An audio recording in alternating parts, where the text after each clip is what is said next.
भारत का पहला पेपरलेस विधानसभा वाला राज्य कौन सा बन गया है? तो पेपरलेस विधानसभा किस राज्य की है? तो ये है आपके नागालैंड राज्य की, ठीक है। और पेपरलेस विधानसभा के लिए यहाँ पर एक राष्ट्रीय ई विधान एप्लीकेशन लॉन्च किया गया, ठीक है।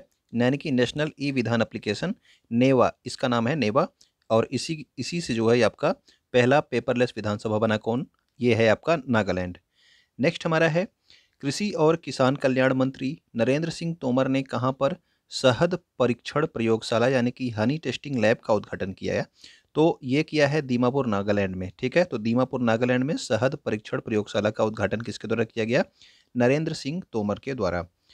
नेक्स्ट हमारा है, सेकंड राष्ट्रीय ई गवर्नेंस सेवा वितरण मूल्यांक रिपोर्ट 2021 में। तो ये क्या है आपका? राष्ट्रीय ई गवर्नेंस सेवा वितरण मूल्यांकन रिपोर्ट 2021 के लिए जारी की गई। और इसमें उत्तर पूर्व के जो राज्य हैं इनमें शीर्ष स्थान पे कौन सा रहा? तो उत्तर पूर्व के राज्यों में शीर्ष स्थान पे रहा आपका नागालैंड राज्य, ठीक है। दूसरे नंबर पे कौन रहा उत्तर पूर्व के राज्यों में? दूसरे नंबर पे आपका मेघालय रहा। इसमें ए कैटेगरी, बी कैटेगरी इसमें भी डिवाइड किया गया था। तो ए कैटेगरी के जो राज्य थे उसमें केरल पहले नंबर पे रहा और बी कैटेगरी के राज्य में ओडिशा पहले नंबर पे रहा, ठीक है ना। अगला हमारा है, भारत की पहली पेपरलेस हाई कोर्ट कौन सी है? तो अभी आपने देखा पेपरलेस विधानसभा कौन थी, वो आपकी नागालैंड थी। अब पेपरलेस हाई कोर्ट कौन सी बन गई है? तो पेपरलेस हाई कोर्ट बनी है आपकी केरल हाई कोर्ट, ठीक है। किस राज्य के द्वारा सरकारी स्वामित्व वाला over the top platform launch किया गया?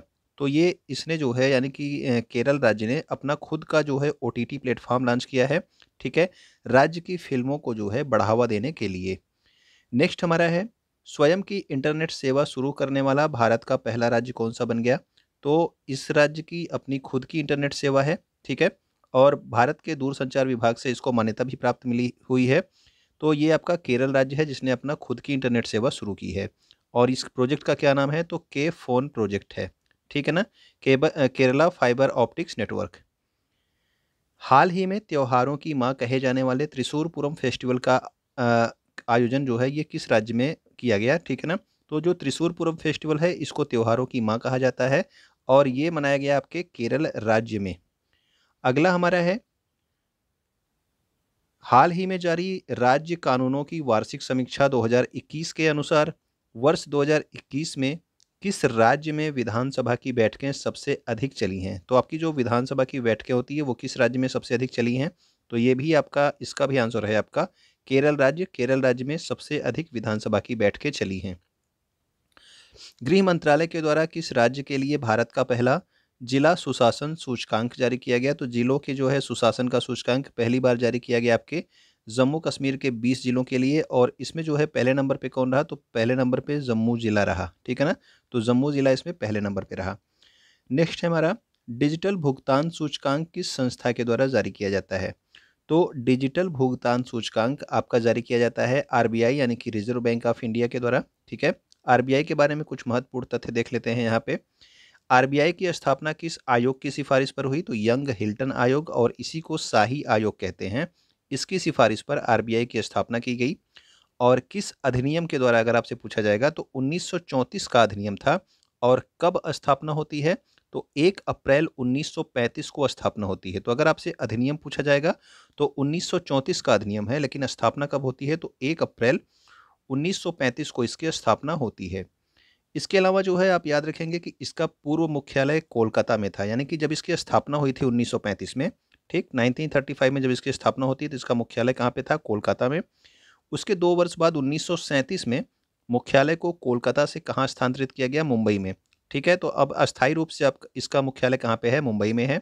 तो वर्तमान में मुख्यालय आपका कहाँ है? मुंबई में। तो 1937 में इसको स्थानांतरित किया गया था, ये भी याद रखेंगे। आरबीआई का राष्ट्रीयकरण कब हुआ? तो नेशनलाइजेशन इसका हुआ आपका 1 जनवरी 1949 को। और इसकी स्थापना कब हुई थी? तो 1 अप्रैल, ठीक है, 1 अप्रैल 1935 को तो स्थापना हुई थी। और राष्ट्रीयकरण कब हुआ? तो 1 जनवरी 1949 को। दोनों अलग अलग डेट है, दोनों आप ध्यान रखेंगे, ठीक है। दोनों क्वेश्चंस आपसे पूछे जाते हैं। प्रथम गवर्नर इसके कौन रहे? तो प्रथम गवर्नर रहे सर ऑसबॉर्न स्मिथ, ठीक है। यानी कि आरबीआई के जो प्रथम गवर्नर रहे तो वो सर ऑसबॉर्न स्मिथ रहे। लेकिन अगर आपसे पूछा जाए कि प्रथम भारतीय गवर्नर तो वो रहे आपके सीडी देशमुख। और वर्तमान में कौन है? तो वर्तमान में 25वें गवर्नर हैं Shaktikanta Das, okay. Welcome to exam सहपाठी। आप लोग देख रहे हैं डेली करंट अफेयर्स और जीके के रिवीजन की क्लास को, ठीक है ना। ये सभी एग्जाम्स के लिए इंपॉर्टेंट होगी क्योंकि करंट अफेयर्स और जीके आपके हर एक एग्जाम में पूछ ली जाती है। अगर आप यहाँ पे पहली बार आए हैं तो यूट्यूब पे हमें सब्सक्राइब कर सकते हैं। इसके अलावा आप टेलीग्राम पे, इंस्टाग्राम पे और फेसबुक पर भी आप हमें फॉलो कर सकते हैं। तो आइए अब कंटिन्यू करते हैं आज की क्लास को। केंद्रीय मंत्रिमंडल ने भारत ब्रॉडबैंड नेटवर्क लिमिटेड यानी कि बीबीएनएल को जो है किसके साथ विलय को मंजूरी दी है। तो बीबीएनएल का फुल फॉर्म क्या है? Bharat broadband network limited. अब इसका विलय किसके साथ किया जाएगा? तो इसका विलय किया जाएगा बीएसएनएल के साथ, यानी कि भारत संचार निगम लिमिटेड के साथ इसका विलय कर दिया जाएगा। बीबीएनएल को बीएसएनएल में मिला दिया जाएगा। 23वें राष्ट्रमंडल खेल 2026 कहाँ पर आयोजित किए जाएंगे? तो अभी वर्तमान में कौन हो रहे हैं? तो वर्तमान में आपके 22वें जो है राष्ट्रमंडल खेल हो रहे हैं। कहाँ पे? बर्मिंघम में हो रहे हैं, ठीक है। अगला जो होगा आपका 2026 में, वो 23वें होंगे। वो कहाँ पे होंगे? तो वो ऑस्ट्रेलिया में जो है इसका आयोजन किया जाएगा। ऑस्ट्रेलिया के वर्तमान में जो प्रधानमंत्री चुने गए हैं वो कौन हैं? तो वो हैं आपके एंथनी एल्बनीज, ठीक है ना। और इसके पहले कौन थे? तो इसके पहले थे आपके स्कॉट मॉरिसन। नेक्स्ट हमारा है, हाल ही में किस राज्य में मुख्यमंत्री महतारी न्याय रथ यात्रा जो है शुरू की गई है? तो मुख्यमंत्री महतारी न्याय रथ यात्रा स्टार्ट की गई कहाँ पे? छत्तीसगढ़ राज्य में। इसके अलावा अगर मैं आपसे पूछ लूँ कि कौशल्या मातृत्व योजना किस राज्य की है, तो आप लोग कमेंट करके बताना कि कौशल्या मातृत्व योजना किस राज्य के द्वारा प्रारंभ की गई थी। हाल ही में भारतीय नौसेना ने किस देश से 2 MH-60 रोमियो मल्टीपर्पज हेलीकॉप्टर प्राप्त किए हैं? तो याद रखना कि MH-60 रोमियो क्या है? एक मल्टीपर्पज हेलीकॉप्टर है। और इसको जो है भारतीय नौसेना को किससे प्राप्त हुआ है? ये भारतीय नौसेना को तो अमेरिका यानी कि यूएसए के द्वारा ये प्रदान किया गया है, MH-60 रोमियो मल्टीपर्पज हेलीकॉप्टर। अगला हमारा है, राष्ट्रपति के चुनाव के लिए कौन कौन मतदान कर सकता है? तो राष्ट्रपति का चुनाव भी हाल ही में हुआ है। तो याद रखना कि इसमें संसद, और संसद में आपका लोकसभा और राज्यसभा तथा राज्य की विधानसभाओं के निर्वाचित सदस्य इंपॉर्टेंट आपका क्या है? ये निर्वाचित सदस्य इंपॉर्टेंट है, यानी कि लोकसभा और राज्यसभा में जो निर्वाचित सदस्य हैं वो, इसके अलावा राज्य की विधानसभाओं में जो निर्वाचित सदस्य हैं वो चुनाव करेंगे, ठीक है, वो वोट करेंगे। इसके अलावा जो है आपका दिल्ली और पुदुचेरी की विधानसभा के जो निर्वाचित सदस्य हैं वो आपके इसमें चुनाव करेंगे। तो ये दो आप केंद्र शासित प्रदेश याद रखना, दिल्ली और पुदुचेरी विधानसभा के निर्वाचित सदस्य भी इसमें शामिल होते हैं। बाकी सभी राज्यों के विधानसभाओं के निर्वाचित सदस्य और आपके लोकसभा और राज्यसभा के भी निर्वाचित सदस्य जो है इसमें शामिल होते हैं। ओके, तो निर्वाचित सदस्य सभी जगह के हैं, ठीक है ना, मनोनीत को इसमें शामिल नहीं किया जाता। राष्ट्रपति के पद के आवेदन के लिए कितने प्रस्तावक और कितने अनुमोदक होने चाहिए? तो प्रस्तावक और अनुमोदक कितने होने चाहिए? तो 50 तो आपके प्रस्तावक होने चाहिए और 50 ही आपके अनुमोदक भी होने चाहिए, ठीक है, राष्ट्रपति पद के आवेदन के लिए। अगर मैं आपसे पूछ लूं कि राष्ट्रपति पद का उल्लेख संविधान के किस अनुच्छेद में किया गया है, तो ये आप कमेंट करके बता सकते हैं।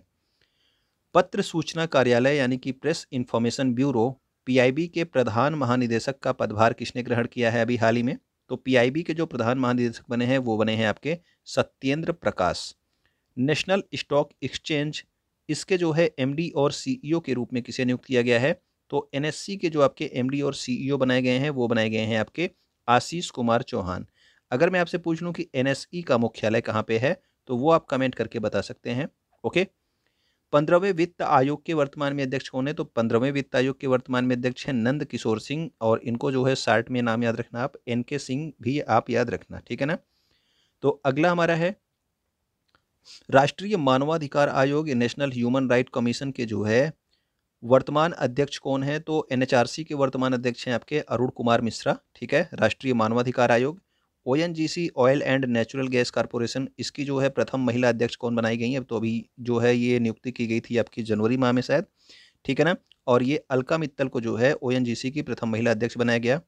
जवाहरलाल नेहरू विश्वविद्यालय यानी कि जेएनयू की प्रथम महिला कुलपति कौन बनी है? तो प्रथम महिला कुलपति जो बनी है वो है आपकी शांति श्री धूलीपड़ी, ठीक है, शांति श्री धूलीपड़ी पंडित, इनको जो है जेएनयू का जो है कुलपति बनाया गया और प्रथम महिला कुलपति हैं ये। सेबी की प्रथम महिला अध्यक्ष यानी कि भारतीय प्रतिभूति और विनिमय बोर्ड ऑफ इंडिया, विनिमय बोर्ड जो है इसकी जो है प्रथम महिला अध्यक्ष कौन बनी है? तो ये हैं आपकी माधवीपुरी बुच, ठीक है ना। 7 अगस्त 2022 को भारतीय अंतरिक्ष अनुसंधान संगठन यानी कि इसरो ने किस लॉन्चिंग व्हीकल से EOS-2 और आपका आज़ादी सैट उपग्रह को लॉन्च करेगा? तो 7 अगस्त को ये लॉन्च किया जाएगा। EOS-2 और आज़ादी सैट उपग्रह को, तो इसे लॉन्च किया जाएगा SSLV, और SSLV का फुल फॉर्म भी आप याद रखेंगे, small satellite launching vehicle. Okay, तो कौन कौन सा उपग्रह लॉन्च होगा? EOS-2 अर्थ ऑब्जर्वेशन सैटेलाइट 2 और आपका आज़ादी सैट। अगर मैं आपसे पूछ लूं कि अभी हाल ही में फरवरी माह में EOS-04 को जो है किस उपग्रह से लॉन्च किया गया था, किस रॉकेट के द्वारा लॉन्च किया गया था, तो आप लोग कमेंट करके बता सकते हैं। 1 से 20 अगस्त 2022 तक चंडी मंदिर हरियाणा में किन देशों के बीच विनबैक्स जो है 2022 सैनिक अभ्यास का आयोजन किया जा रहा है? तो कहाँ पे? चंडी मंदिर हरियाणा में आयोजन हो रहा है। और ये विनबैक्स में आपका वियतनाम और IN से क्या हो गया? इंडिया। तो भारत और वियतनाम के बीच में आपका विनबैक्स एक्सरसाइज की जा रही है। भारत और किस देश के बीच में अल नगाह 4 संयुक्त सैन्य अभ्यास आयोजित किया जा रहा है? तो अल नगाह जो है ये भारत और ओमान के बीच में जो है आयोजित किया जा रहा है, और ये 1 से 13 अगस्त तक चलेगा।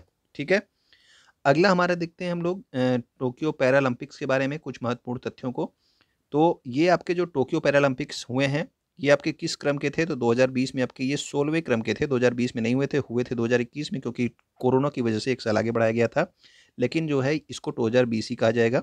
ठीक, टोक्यो पैरालंपिक 2020 16वें क्रम के। शुभंकर क्या था? तो शुभंकर था आपका सोमेटी। ठीक है, भारत की रैंक क्या रही? तो भारत की रैंक रही आपकी 24वीं। और प्रथम स्थान पे कौन रहा इसमें? प्रथम स्थान पे रहा चीन। तो देखिए, अगर आपके ओलंपिक की बात होगी, केवल ओलंपिक की, तो 16 की जगह पे आपका 32वें क्रम का ओलंपिक था। ठीक है, और भारत की रैंक जैसे पैरालंपिक में 24 है, तो ओलंपिक में भारत की रैंक क्या थी? तो ओलंपिक में भारत की रैंक 48वीं थी। ठीक है ना, तो ये दोनों पॉइंट आप याद रखना। ठीक, तो इससे आपको जो है दोनों याद रहेगा। तो प्रथम स्थान पे पैरालंपिक्स में कौन रहा? वो चीन रहा। कुल पदक कितने जीते? तो कुल पदक जो हैं जीते हैं आपके 19 पदक, जिसमें से आपका 5 स्वर्ण है, 8 रजत है और 6 कांस्य पदक है। ठीक है, तो टोक्यो पैरालंपिक में कुल 19 पदक जीते। और स्वर्ण पदक विजेता कौन कौन रहे, ये आपका इंपॉर्टेंट है। स्वर्ण पदक पदक विजेता में आपके सुमित अंतिल रहे, इन्होंने भाला फेंक में स्वर्ण पदक जीता था। अवनी लेखरा ने शूटिंग में आपका स्वर्ण पदक जीता था। मनीष नरवाल ने भी आपके शूटिंग में स्वर्ण पदक जीता। प्रमोद भगत और कृष्णा नागर ने किसमें जीता? तो बैडमिंटन खेल में इन्होंने स्वर्ण पदक जीता। ठीक है, तो सुमित अंतिल, अवनी लेखरा, मनीष नरवाल, प्रमोद भगत और कृष्णा नागर। इसके अलावा आप याद रखना कि अवनी लेखरा ने इस जो है प्रतियोगिता में क्या आपका टोक्यो पैरालंपिक 2022 में 2 पदक जीते हैं। ठीक है ना, एक तो आपका स्वर्ण पदक था और एक इन्होंने कांस्य पदक जीता था। अगला हमारा है कि 17वें पैरालंपिक्स 2024 का आयोजन कहाँ पे किया जाएगा? तो अभी जो आपके 16वें हो रहे थे 2020 में, वो आपके टोक्यो में हुए थे। अब जो अगले होंगे 2024 में, उनका आयोजन किया जाएगा आपके पेरिस में। ठीक है ना, अगला हमारा है अवनी लेखरा किस राज्य के बेटी बचाओ बेटी पढ़ाओ योजना की ब्रांड एम्बेसडर हैं? तो अवनी लेखरा जो है इन्होंने 2 पदक जीते थे किसमें? पैरालंपिक गेम में, 1 स्वर्ण 1 ब्रांज। और बेटी बचाओ बेटी पढ़ाओ की योजना की ब्रांड एम्बेसडर ये किस राज्य की हैं? तो राजस्थान राज्य की ब्रांड एम्बेसडर हैं। ओके, तो आइए अब देखते हैं 4 अगस्त 2022 के महत्वपूर्ण करंट अफेयर्स को। सस्ती और सुरक्षित ऑनलाइन सरकारी ई टैक्सी सेवा शुरू करने वाला पहला राज्य कौन सा है? तो सरकारी ई टैक्सी सेवा कौन शुरू कर रहा है? तो ये कर रहा है आपका केरल राज्य। ठीक है ना, इसका नाम क्या होगा? केरल साबरी ई टैक्सी। ठीक, तो केरल साबरी ई टैक्सी इसका नाम होगा। ये आपका आपका सस्ती भी होगी और सुरक्षित भी होगी। ऑनलाइन और सरकारी जो है ई टैक्सी सेवा है केरल राज्य। ठीक है, पहली बार स्टार्ट करने वाला कौन सा राज्य है? केरल। 19 अगस्त से 6 सितंबर 2022 तक 17 देशों का संयुक्त वायुसेना युद्धाभ्यास पिच ब्लैक 2022 किस देश में आयोजित किया जाएगा? तो याद रखना कि ये जो आपका पिच ब्लैक 2022 है, ये पहली बात तो ये वायुसेना का युद्धाभ्यास है, और इसमें कितने देश शामिल हो रहे हैं? 17 देश, और इसमें भारत भी शामिल हो रहा है, ये भी आप याद रखना। ठीक है ना, तो इसमें भारत भी शामिल हो रहा है। और इसका आयोजन कहाँ पे किया जाएगा? तो इसका आयोजन किया जाएगा ऑस्ट्रेलिया देश में। ओके, नेक्स्ट हमारा है अगस्त 2022 में केंद्रीय सतर्कता आयुक्त के रूप में किसने शपथ ग्रहण की है? तो केंद्रीय सतर्कता आयुक्त का पद 1 वर्ष से खाली था, सेंट्रल विजिलेंस कमिश्नर का। ठीक है, और किसने जो है शपथ ग्रहण की? तो सुरेश एन पटेल ने जो है CBC के जो है कमिश्नर के रूप में, केंद्रीय सतर्कता आयुक्त के रूप में जो है क्या किया है? शपथ ग्रहण किया है। ठीक है, केंद्रीय सतर्कता आयोग की स्थापना किस समिति की सिफारिश पर हुई थी? कल आपको बताया गया था, याद हो तो आप कमेंट करके बता सकते हैं। हाल ही में किस राज्य ने छात्रों को डिजिटल जाति प्रमाण पत्र जारी करने के लिए मिशन भूमिपुत्र लॉन्च किया है? तो डिजिटल आपका जाति प्रमाण पत्र जारी करेगा मिशन भूमिपुत्र के तहत कौन सा राज्य, तो ये है आपका असम राज्य, ठीक है ना। तो डिजिटल जाति प्रमाण पत्र आप क्लास मतलब कि इस राज्य में क्लास 8 के बाद जो है आप अपना डिजिटल जाति प्रमाण पत्र प्राप्त कर सकते हैं। अगला हमारा है, हाल ही में किस राज्य में आदिपुरम महोत्सव मनाया गया। तो आदिपुरम महोत्सव कहाँ पे मनाया गया, तो आदिपुरम महोत्सव का आयोजन किया गया आपके तमिलनाडु राज्य में, ठीक है। 10 लाख ग्रामीण युवाओं को स्वरोजगार उपलब्ध कराने के लिए किस राज्य सरकार ने स्वामी विवेकानंद युवा शक्ति योजना का शुभारंभ किया। तो स्वामी विवेकानंद युवा शक्ति योजना का शुभारंभ कर्नाटक सरकार के द्वारा किया गया। और क्यों किया गया, तो 10 लाख ग्रामीण जो युवा हैं उनको स्वरोजगार यानी कि सेल्फ हेल्प ग्रुप के तहत जो है स्वरोजगार उपलब्ध कराने के लिए इस योजना का प्रारंभ किया गया। पाकिस्तान में प्रथम हिंदू महिला डीएसपी कौन बनी है, तो हाल ही में जो है आपके पाकिस्तान में प्रथम हिंदू महिला डीएसपी बनी है मनीषा रोपेटा, ठीक है। तो मनीषा रोपेटा प्रथम हिंदू महिला डीएसपी बन गई हैं पाकिस्तान में। हाल ही में भारतीय रिजर्व बैंक के द्वारा जारी वित्तीय समावेशन सूचकांक मार्च 2022 तक कितना रहा है, तो मार्च 2022 तक आपका वित्तीय समावेशन सूचकांक 56.4 पॉइंट रहा है, ठीक है ना। तो ये आप याद रखेंगे। अगला हमारा कंप्लीट हो गया। तो ये जो है क्लास आपको अच्छी लगी होगी तो आप वीडियो को शेयर कर दीजिएगा अपने दोस्तों तक, ठीक है ना, जो किसी भी एग्ज़ाम की तैयारी कर रहे हो। वीडियो को आप लाइक कर दीजिएगा अगर आपको वीडियो पसंद आया हो तो। वीडियो अगर आप यहाँ तक देख रहे हैं तो वीडियो को देखने के लिए आपका बहुत बहुत धन्यवाद।